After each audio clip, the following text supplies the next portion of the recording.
Hey guys what's up. तो स्वागत है आपके नई वीडियो में। मैं हूं सम्राट चौधरी और आप देख रहे हैं मेरे चैनल इंडी वर्ल्ड एंटरटेनमेंट को। तो कोरिया में इंडियन की मिसाल दी जा रही है। इंडिया और इंडियंस की जो पॉलिसी है, पूरा वीडियो तो मैंने नहीं देखा है, बट एक पोर्शन मैंने वीडियो को देखा है जिसके लिए मैं बोल पा रहा हूँ। हालांकि मीडिया रिपोर्ट पता नहीं, शायद वो टिपिकल कोरियन वाला ही होगा जहाँ पे वो खुद को सुपीरियर बोलते हैं, इंडिया को इंफीरियर बोलते हैं।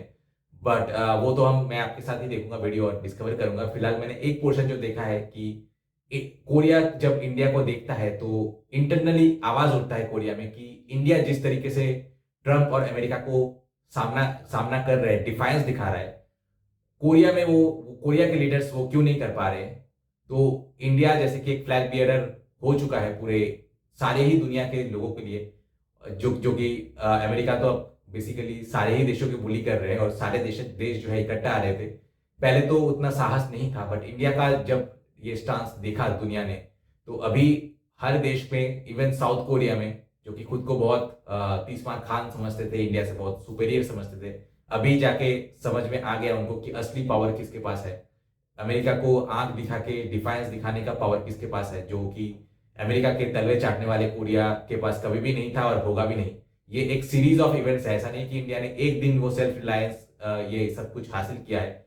बहुत पहले से क्विक डेवलपमेंट का रास्ता नहीं चुना, स्लो बट स्टेडी रास्ता चुना। कोरिया की तरह नहीं कि अमेरिकन इन्वेस्टमेंट से क्विकली तो थोड़ा पैसे आ गए तुम्हारे जेब में, बट ओवरऑल जो डिफाइंस दिखाने का जो टाइम है वो तुम प्रॉपरली दिखा नहीं पाओगे, क्योंकि तुमने खुद के इकोनॉमी को प्रॉपरली, मतलब एकदम यूएसए पे बेस्ड कर दिया है, खुद के डिफेंस को यूएसए के हाथ में सौंप दिया है। इसलिए तुम इंडिया की जगह जो है ले नहीं सकते।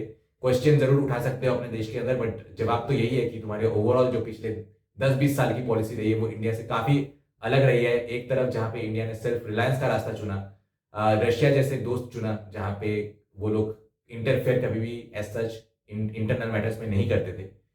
दूसरी ओर तुमने बड़ा अमीर दोस्त तो चुना, बट जब तुम अमीर बिगड़ैल दोस्त जो चुनते हो वो फिर तुम्हें कदमों तले दबाने की कोशिश करते हैं, उनका डिफेंस तो फिर तुम नहीं कर सकते हो। तो वही बात है, वही डिफरेंस है चाइना में, कोरिया में और इंडिया में। तो चलिए पहले वीडियो देखते हैं, उसके बाद काफी सारे कमेंट्स का रिप्लाई मैंने किया है। So let's start.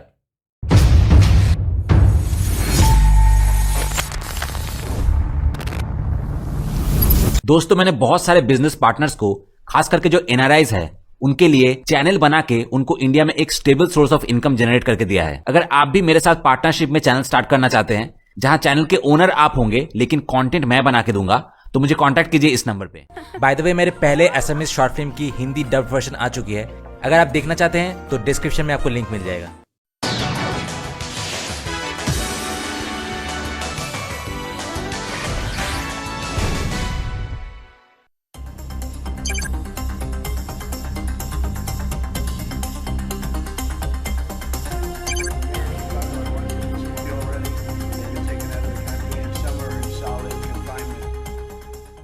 네, 자 편성욱의 뉴스 브리핑이 새로 आज हम प्योंग सांग वुक की न्यूज ब्रीफिंग का पहला सेगमेंट शुरू करेंगे जो उन्होंने तैयार किया है।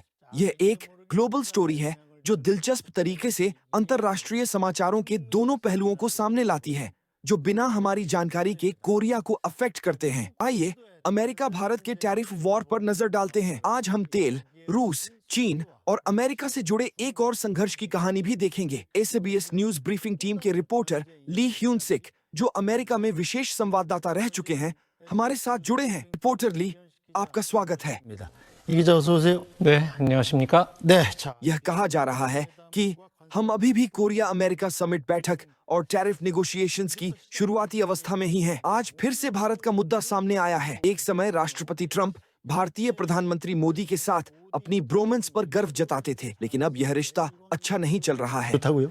그렇습니다. 트럼프와 모디는 이제 국제사회 ट्रंप और मोदी इंटरनेशनल कम्युनिटी में अच्छी तरह जाने जाते हैं। अक्सर कहा जाता है कि वे विश्व नेताओं में एक जैसे दिखते हैं और बहुत लोगों ने इसे नोटिस किया है। लेकिन राष्ट्रपति ट्रंप द्वारा इस साल लगाए गए टैरिफा एक जबरदस्त चोट की तरह है, जिसने दोनों नेताओं की दोस्ती तोड़ दी है। इसके नतीजे में अमेरिका और भारत के बीच का रिश्ता भी काफी तनावपूर्ण और अस्थिर होता जा रहा है। 이런 얘기가 많이 나오고 있습니다.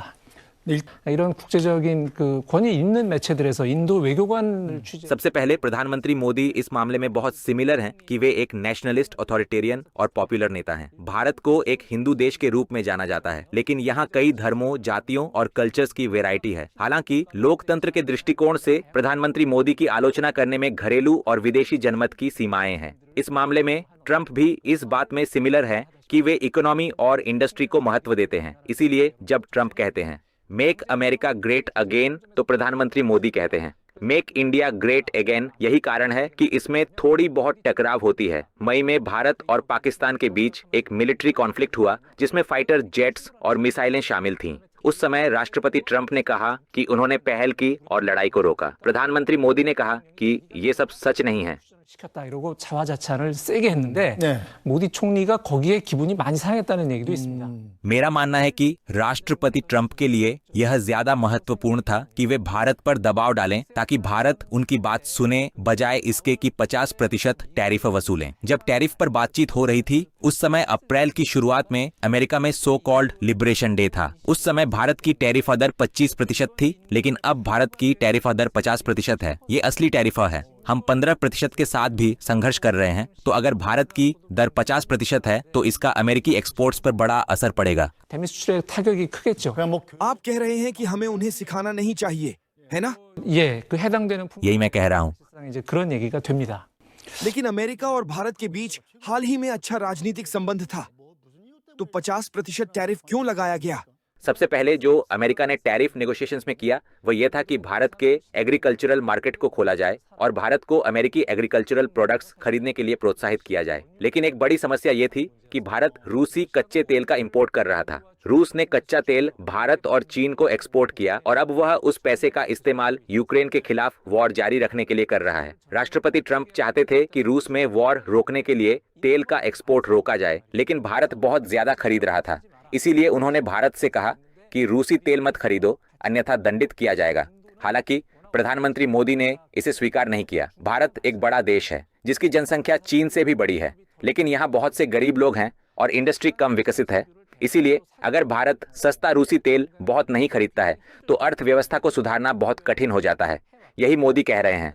अमेरिका के प्रति भारत का एक और तर्क ये था, अगर हम रूसी तेल नहीं खरीदते तो तेल कहाँ से खरीदेंगे? अगर हम मध्य पूर्व से तेल खरीदते हैं तो वहाँ की कीमतें बढ़ जाएंगी और अमेरिका और यूरोप जैसे अन्य देशों को नुकसान होगा। भारत मूल रूप से कह रहा था कि वे वास्तव में अमेरिका की मदद कर रहे हैं, लेकिन ये तर्क काम नहीं आया। 미국을 도와주는 거다. 네. 이런 항변의 논리를 폈는데 통하지는 않았습니다. 자, 인도 भारत रूसी तेल कितना खरीदता है? 얼마나 사길래 이러는 거죠? 러시아가 수출하는 석유를 रूस से एक्सपोर्टेड तेल खरीदने वाला सबसे बड़ा देश चीन है और दूसरा भारत है। हालांकि चीन के पास अधिक जहाज हैं, लेकिन भारत का रूस से इंपोर्टेड तेल में हिस्सा काफी अधिक है। 2022 में रूस ने यूक्रेन पर हमला करने से पहले भारत रूस से केवल लगभग 1% तेल इंपोर्ट करता था, लेकिन अब ये संख्या काफी बढ़ गई है, लगभग 40% से 50% तक। इसका परिणाम ये हुआ कि भारत रूस से इंपोर्टेड तेल की कुल लागत को काफी हद तक कम करने में सफल रहा। 2022 के बाद कच्चे तेल के इंपोर्ट लागत को लगभग $1.7 बिलियन कम करने की चर्चा हुई। अगर अमेरिका का 50% टैरिफ इसी तरह जारी रहता है तो इंडियन मीडिया का एनालिसिस है कि सभी तेल इंपोर्ट प्रभावित हो सकते हैं। 비용 줄인 거를 다 날리게 생겼다라는 분석을 인도 언론들도 내놓고 있습니다. 자, 그런데 모디 लेकिन भारतीय प्रधानमंत्री के दृष्टिकोण से चीन भारत से अधिक रूसी तेल खरीदता है। चीन की इतनी आलोचना नहीं की जा रही, तो यह दबाव सिर्फ भारत पर क्यों है? 이럴 것 같은데요. 그 전화를 4번이나 안 받은 것도 이제 मेरा मानना है कि इसका कारण यह है कि चीन ने वास्तव में वॉर शुरू होने से पहले ही बहुत सारा तेल खरीदा था। यूक्रेन वॉर से पहले और बाद की तुलना में चीन का रूसी तेल आयात ज्यादा नहीं बढ़ा है।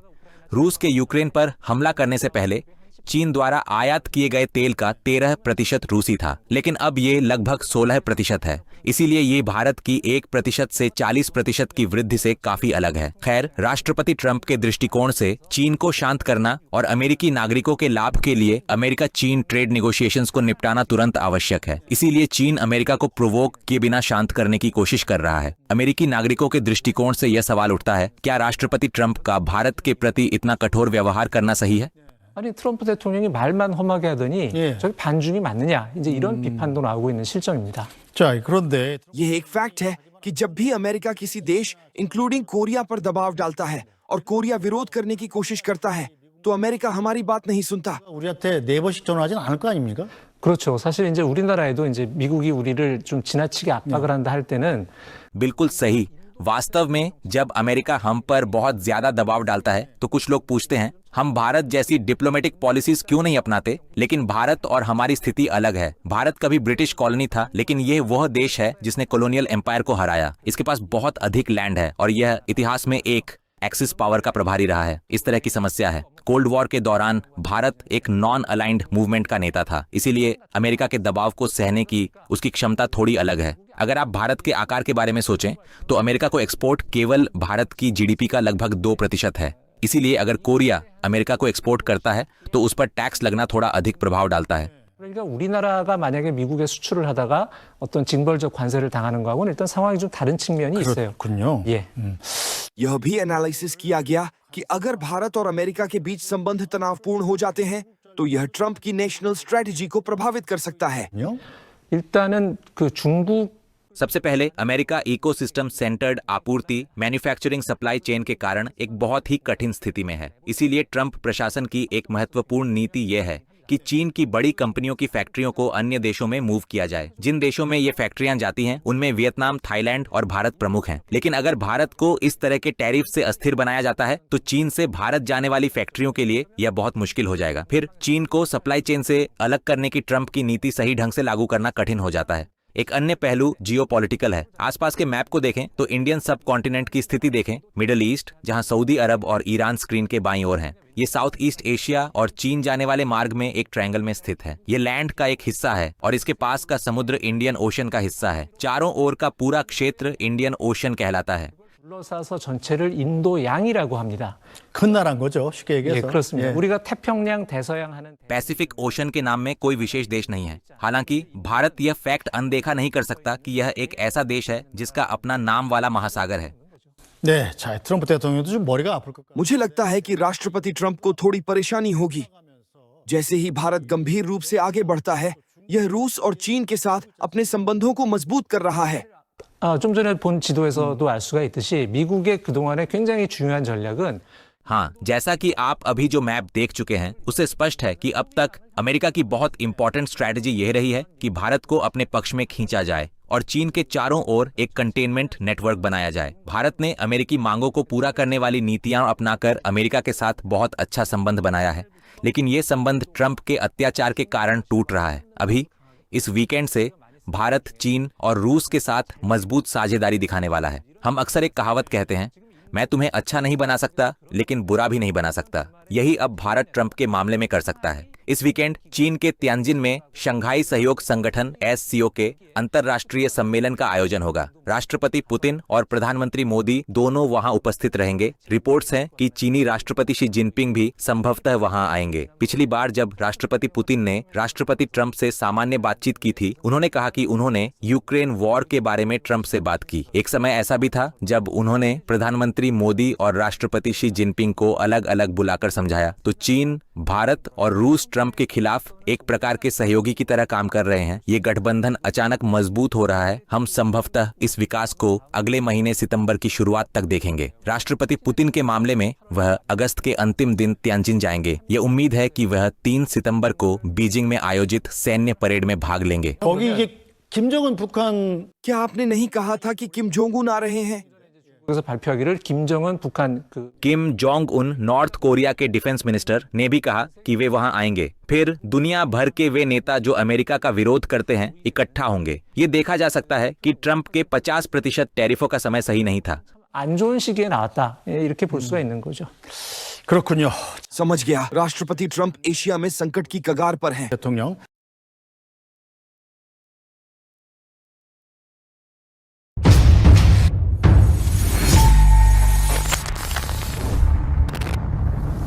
सबसे पहले किंग जमशिन ने लिखा है कि यह अच्छा है कि बहुत सारे लोग और परमाणु हथियार हैं। उसके बाद चियोन डे ने लिखा है कि भारत ट्रंप से नाराज हो सकता है, मैं तुमसे ईर्ष्या करता हूं। उसके बाद रूबी पैडो ने लिखा है कि भारत को इस बात पर गर्व है कि वह दक्षिण पश्चिम एशिया में प्रमुख शक्ति है। यदि इसे नजरअंदाज किया गया तो उसके लोग भी चुप नहीं रहेंगे। केवल जनमत ही मोदी को कठोर रुख अपनाने पर मजबूर कर देता है। जिसके रिप्लाई में मैंने लिखा है कि जी हाँ, अगर मोदी जी सिर्फ ट्रेलर है तो असली फिल्म तो इंडियन जनता है। वो तो शुक्र मनाओ कि मोदी जी डिसीजन ले रहे हैं, वरना अगर इंडियन जनता पावर पे होती तो ट्रम्प का अब तक ऑरेंज जूस निकल जाना था।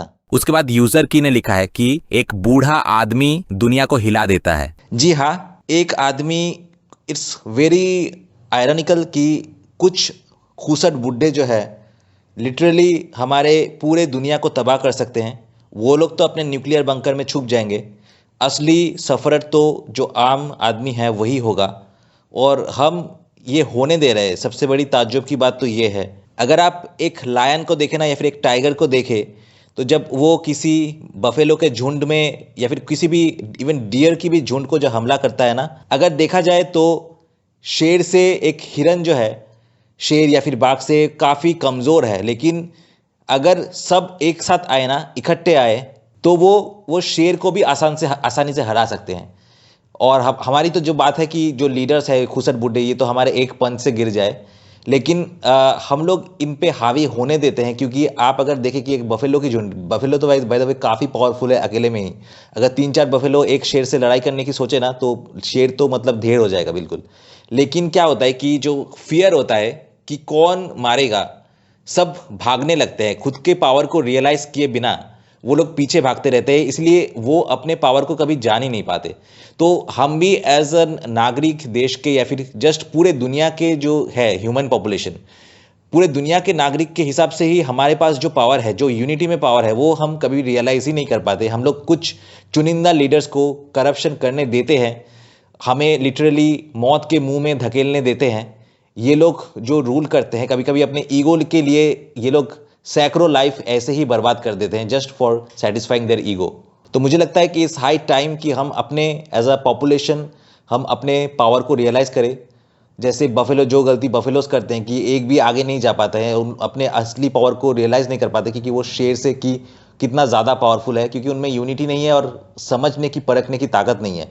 हम ह्यूमन हैं, हम खुद को बोलते हैं कि काफ़ी ज़्यादा इंटेलिजेंट है, बट ये प्रिंसिपल हमारे ऊपर भी लागू होता है, क्योंकि हम सब पीछे भागते हैं, हम सब डरते हैं कि कहीं एक के हमारे सीने में जो है गोली ना लग जाए। उस एक के गोली खाने के डर में हम लोग, इतने सारे लोग होके भी कुछ चुनिंदा करप्ट इंसानों को जो है हम पे हावी होने देते हैं और उनको हम हमारे ऊपर रूल करने देते हैं। और टाइम आने पे हम पे वो लिटरली वो हमें न्यूक्लियर वॉर में भी सारे को सेक्रीफाइस कॉम्प्रोमाइज़ कर सकते हैं। एज अ ह्यूमन पॉपुलेशन हमें ये इंश्योर करना चाहिए कि कोई भी जो है अपने लीडर जो है वो अपने गलती की वजह से इतने सारे लोगों की जान दांव पे ना डाले, क्योंकि अल्टीमेटली जान हमारी जाएगी, उनकी तो कुछ होगी नहीं। उसके बाद जेडी किम ने लिखा है कि संयम ही कुंजी है, और ऐसा नहीं है कि मैं कोई डाकू हूं, देशों के बीच भी सीमाएं होती हैं, मुझे अमेरिका के बिखरने की आवाज सुनाई दे रही है। उसके बाद जी होंग ने लिखा है कि भारत को इस बात पर गर्व है कि वह सबसे पावरफुल कंट्री है। उसके बाद देबाक ने लिखा है कि भारत के पास परमाणु हथियार हैं, यह 5वीं सबसे बड़ी अर्थव्यवस्था है, सबसे बड़ी जनसंख्या वाला देश है और मोदी का दीर्घकालिक शासन है। भूमि क्षेत्रफल के हिसाब से यह दुनिया का 7वां सबसे बड़ा देश है। यहाँ अमीर और गरीब के बीच भारी खाई है, कमजोर अवसंरचना है और हिंदू जातियों से जुड़ी कई समस्याएं हैं। फिर भी यह भू राजनीतिक दृष्टि से एक महत्वपूर्ण स्थान पर स्थित है और जोर से गर्व कर सकता है। मुझे भारत से ईर्ष्या होती है। उसके बाद योनी ने लिखा है कि मैं तुम्हें यह गारंटी देता हूं कि अमेरिका आधी सदी के भीतर ढह जाएगा। जिसके रिप्लाई मैंने लिखा है कि इतना आसान भी नहीं है। वैसे तो सारे कंडीशन, सारे सिम्टम्स दिख रहे हैं कि वेस्ट का और ओवरऑल अमेरिका का जो पावर है धीरे धीरे उसका पतन का समय आ चुका है, लेकिन ये लोग हमेशा राइज करते हैं और जब भी ये कमज़ोर पड़ते हैं ना, आप अगर ब्रिटिश रूल को भी देखें, जब भी ये कमज़ोर पड़ने की कगार पे था, जब भी इंडियन जो पॉपुलेशन है ओवर पावर करने को था ब्रिटिश एम्पायर को, तब ये लोग एक ट्रम्प कार्ड इस्तेमाल करते हैं जिसका नाम है डिवाइड एंड रूल। और ये चीज़ हमें यूरोप से देख के सीखना चाहिए। कोई भी एम्पायर जो कि टॉप में गया है, उनमें कुछ तो बात है जिसके वजह से वो टॉप में गया है। आप अगर देखें कि यूरोप, इतने सारे यूरोपियन कॉन्टिनेंट में इतने सारे देश हैं, लेकिन फिर भी कोई major as such border dispute नहीं है अपने बीच, सब यूनाइटेड है। एक को हमला करने से सारे जो है कूदेंगे, ऐसा कॉन्ट्रैक्ट साइन किया हुआ है अपने बीच। और दूसरी ओर हम अगर एशिया में देखें तो कोरिया और जापान तो लिटरली यूएसए के वेसल स्टेट जैसे बिहेव करते हैं, इवन फिलीपींस और वियतनाम भी किसी हद तक। दूसरी ओर चाइना जो है इन सारे देशों से फाइट कर रहे हैं, इंडिया चाइना के साथ फाइट कर रहा है। तो इवन रशिया और चाइना के बीच भी कोई ज़्यादा मतलब एक दूसरे को लेके डाउट है। तो पूरा जो है एशिया डिवाइडेड है। एंड यही जब भी वो लोग वेस्ट कमज़ोर पड़ने लगेंगे ना, तो फिर से वही डिवाइड एंड रूल पॉलिसी का ही इस्तेमाल वो लोग फिर से करेंगे। और अगर हमने यूनिटी नहीं दिखा पाया, जैसे यूरोप का बात किया कि हाँ चलो यूरोप का डाउनफॉल का जो कारण है वो भी एक है कि जो नेगेटिव है वो सो नेगेटिव है। तो डाउनफॉल का कारण जो है कि ये लोग अपने बॉर्डर्स को जैसे ही खोला और ये जो इस्लामिक देश से सीरिया वगैरह से रिफ्यूजीज जैसे उनके देश के अंदर आए वोट बैंक पॉलिटिक्स के लिए, तो ये एक वोट बैंक पॉलिटिक्स के चलते उनका जो देश का पावर था वो बहुत ज़्यादा कमज़ोर हो चुका है। ये भी एक चीज़ है, लेकिन वो भी हमें देख के सीखना चाहिए कि वो where they went wrong. But at the same time उनकी जो मेन ताकत है वो यूनिटी है, जो कि एशिया में नहीं दिखती मुझे। तो अगर एशिया में सिर्फ चाइना रशिया इंडिया ही अगर यूनाइट हो जाए तो भी वो यूएस और वेस्ट के लिए काफ़ी है। बट यही चीज़ अचीव करने में हम इतने सालों तक अचीव नहीं कर पाए। तो ओवरऑल कहना तो आसान है कि यूएसए की पतन जो हमें दिख रही है, बट तभी हो पाएगा ये चीज़ अगर एशिया जो है यूनाइटेड रहे अमेरिका के अगेंस्ट। उसके बाद हुन मिनजिंग ने लिखा है कि चीन और भारत सस्ते कच्चे तेल से अपनी उद्योगों को लगातार बढ़ावा दे रहे हैं, जबकि कोरिया जो इसे महंगे दाम पर खरीदता है क्या प्रतिस्पर्धी रह सकता है? घरेलू उद्योगों के ढहने की एक वजह यही है। उसके बाद सोलम्योगनुन ने लिखा है कि जिस देश में राष्ट्रीय गरिमा या गौरव नहीं होता वह केवल अमेरिका की कठपुतली बनकर रह जाता है। उसके बाद हुआंग जून ने लिखा है कि ग्लोबल एंटी अमेरिकनिज्म। उसके बाद कुकिंग पूडल ने लिखा है कि मैं तो बस मोदी से जलता हूं जो ट्रंप से नाराज हो सकता है। उसके बाद नाते ने लिखा है कि डिप्लोमेसी लेना और देना यही कूटनीति है। उसके बाद डोंगवॉन ने लिखा है कि बिल्कुल मैं गुस्से में हूं, मैं अमेरिका के माफिया जैसे व्यवहार पर भरोसा नहीं कर सकता। उसके बाद टैंजरीन प्ले ने लिखा है कि साफ कहूं तो अगर पश्चिमी हथियारों से कोई प्रत्यक्ष आक्रमण न हो तो केवल आपस में व्यापार करने पर भी BRICS देश नहीं ढहेंगे। तकनीकी अंतर अब उतना बड़ा नहीं रहा जितना पहले था और चीन लगभग सभी वस्तुएं उपलब्ध करा सकता है। क्योंकि पश्चिम हमेशा उन्हें पैसों के जरिए लूटने की कोशिश करता है, तो शायद इस बार वे असली दुनिया के इर्द गिर्द खुद को पुनर्गठित करने की योजना बना सकते हैं। उसके बाद रामदम प्लेलिस्ट ने लिखा है कि क्या अमेरिका और भारत, ट्रंप और मोदी करीबी थे? उनके हित केवल क्वाड में मिलते हैं जो चीन को रोकने के लिए बना गठबंधन है। रूस को रोकने के मामले में अमेरिका और भारत के हित अलग हो जाते हैं। भारत जो पश्चिमी गुट के बजाय तीसरी दुनिया तटस्थ गुट का नेता है, केवल चीन को रोकने के मुद्दे पर ही अमेरिका के नजदीक रहा है। करीबी होने का मजाक ही क्या है? क्या किसी देश का नेता सिर्फ दोस्ती के लिए दूसरों की मदद करता है? नहीं, उन्हें तो हित ही चलाते हैं।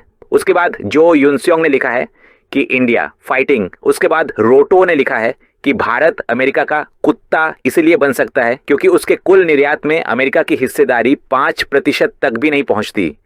अगर वह यह नहीं बेचता तो कोई फर्क नहीं पड़ता।